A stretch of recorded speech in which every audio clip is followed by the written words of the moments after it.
trial hasn't taken place yet. None of the details have been substantiated. They use that to claim that this is a bad law, and that the police should have the right to just bust into your home without a warrant and do anything they like. And this is the quote from this idiotic article written by Stephen D. Foster on this Addicting Info website, which is big on pushing the whole Trayvon Zimmerman race war angle. Quote, as the state Supreme Court said, sometimes police officers have to enter homes to prevent the destruction of evidence or to prevent someone from grabbing a weapon in their home to use against police or someone else. Right, because that's always why police raid houses, isn't it? I mean, there's never cases of the police targeting the wrong address for a drug raid and it ends up with guns being pointed at some granny who's sitting there. I mean, this argument presumes that every unlawful raid without a warrant is justified, when it's not. It's the complete opposite in 100% of cases. So I'm sorry, Mr. Stephen Foster of Addicting Info, but if you check your constitution, you'll find a line about Americans having the right to remain, quote, secure in their persons, houses, papers, and effects against unreasonable searches and seizures. That's right. It's called the Fourth Amendment. Try looking it up.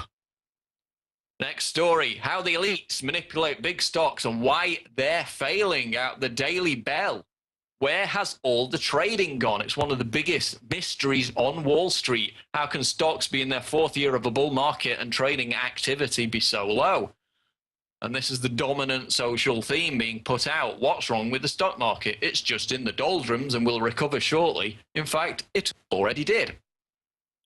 Free market analysis. This kind of question is a kind of elite dominant social theme, no doubt about it. It frames the conversation and presupposes that the market itself is a greater good and that its growing failure is bound to be mitigated by additional success. So again, more elitist memes about the so-called economic recovery. Meanwhile, the jobless figures are out today. They're going up again, highest rate since January. That was supposed to have turned around by now, according to the Obama administration. It hasn't. We've got people like Mark Farber, Jim Rogers, coming out and saying the big crash is still around the corner. And those are the people who predicted the meltdown in the first place, while all the happy clappers in the media were busy telling people to take out subprime mortgages and use their homes as a license to print money in 2006 and 2007 before the Lehman Brothers collapsed in 2008. So I'm going to stick to what they say. I'm not going to believe the elitist meme that the stock market is recovering, the economy is recovering, even as trading in the stock market is at an all-time low. And for tonight's quote of the day, we turn to Steve Irwin, crocodile hunter. Quote, I believe sustainable use is the greatest propaganda in wildlife conservation at the moment. That's Steve Irwin, crocodile hunter, who was actually a part of the whole UN Sustainable Development theme throughout much of his career before his tragic death. From that quote, it seems that towards the end of it, Irwin was becoming familiar with the realization that Agenda 21 and sustainable development was a giant scam, just as many others within the global warming, green, wildlife conservation movement have done the same. Towards the end of it, they actually realized that it's a big scam. These elitists do not care about the environment. They do not care about wildlife. They care about acquiring and centralizing power. So that's the quote of the day from Steve Irwin. We're going to take a break now on INFOWARS Nightly News. Once again, we encourage all of you to subscribe at PRISONPLANET.tv. If you're watching this on YouTube, you can watch the show live. You can get access to Alex Jones' radio show archives, speeches, interviews, special events, a whole plethora of media, and it supports this operation. It allows us to continue to do this, to reach out on this information platform. So please subscribe at PRISONPLANET.tv. Coming up after the break, we're going to talk to INFOWARS reporter Darren McBreen on the latest situation in Roswell, about the tragic case of Andrew Wordy's terrorized to death by government harassment and abuse. So we're going to go to that interview, and we're also going to go to a special info package on the United Nations Agenda 21. Stay with us.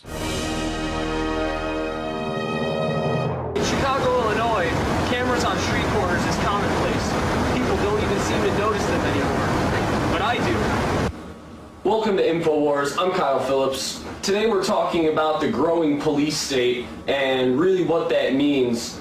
A lot of people in the United States really don't even notice that the police state is happening, and if they do, they really don't care. Like, people just don't see it, they just go along their normal days. You know, I was just in the city recently to film, and a lot of people, you know, you see the tourists walking around and they're looking at the skyline and all the beautiful buildings. Wow, look at how big they are. But what they don't notice is the camera right underneath of it, right in their line of view. They just breeze right past that. The average person, even if they do know about what's going on, specifically with Big Brother watching you via cameras everywhere, a lot of people don't even care. As a 9/11 victim, I feel like a lot of my subscribers and people on INFOWARS want to hear us talk about 9/11. And so I would like to ask you, what is your opinion on 9/11?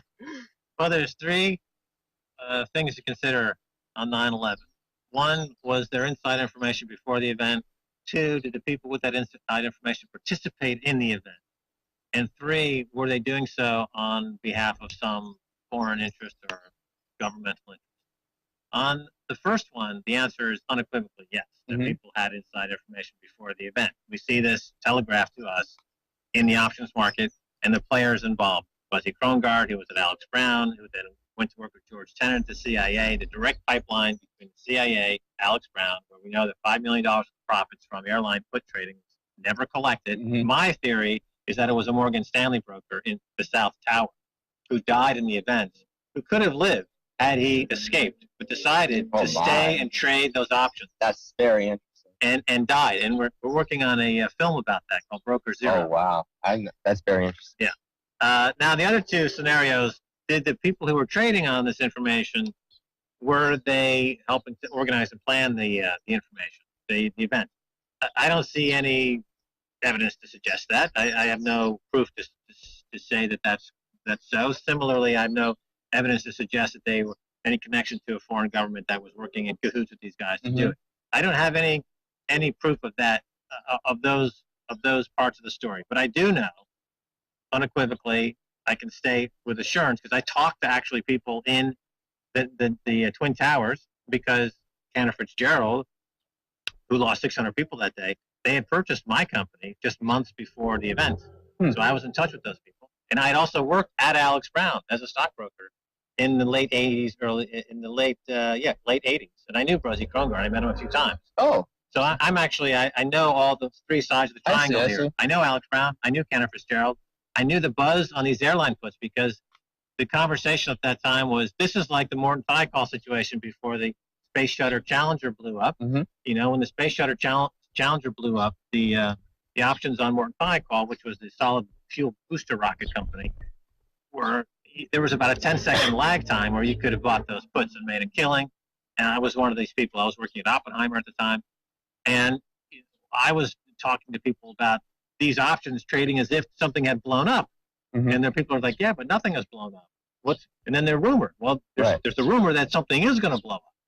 And then you trace that rumor. And you say, oh, well, it's coming out of Alex Brown, my old employer. So I'm like, hey, have you heard this rumor? Like, yeah, there's a rumor. Something's about to blow up. And then you hear Buzzy Krongard's name. Where is Buzzy? Oh, he's over at the CIA now. Oh, okay, well, you know, where are these located, these rumors? In New York. Then you talk to the people at Cantor Fitzgerald, who had just bought my company on the Hollywood Stock Exchange. And they're like, well, you know, of course, rumors are floating around, etc. And I was in Italy at the time, and the day after 9/11, I was actually in the Vatican Square, and I heard the Pope give a prayer meeting. Very rarely, he also did a piece of it in English. And his comments were so benign and so anodyne and so useless that I actually got up and left in the middle. I remember people were like, who's this guy leaving in the middle of the Pope's speech? But you couldn't outright heckle the Pope as such with all those Swiss guards around. But I did protest by just walking out on it. I felt that the first order of business is we have an article that comes from Fox News that was actually related back on the INFOWARS.com. Exclusive. Anwar al-Awlaki, leader of Al-Qaeda, number 2, dying at the Pentagon just months before 9/11. Now, am I the only one that finds this very suspicious? That after 9/11, so-called Al-Qaeda, the actual people who were said to be responsible for September 11th, their number 2 leader had dinner with Pentagon brass. Exclusive article from Fox News. Fox News. And yet no one seems to care. Does this goes to show that our military leaders are actually intertwined with these individuals?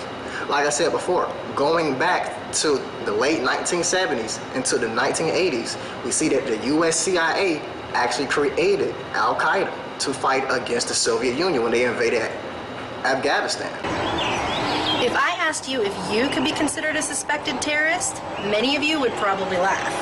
But that's exactly what the FBI's terrorism watch list keeps track of every day, suspected terrorists. And that watch list is well over 1 million names and counting.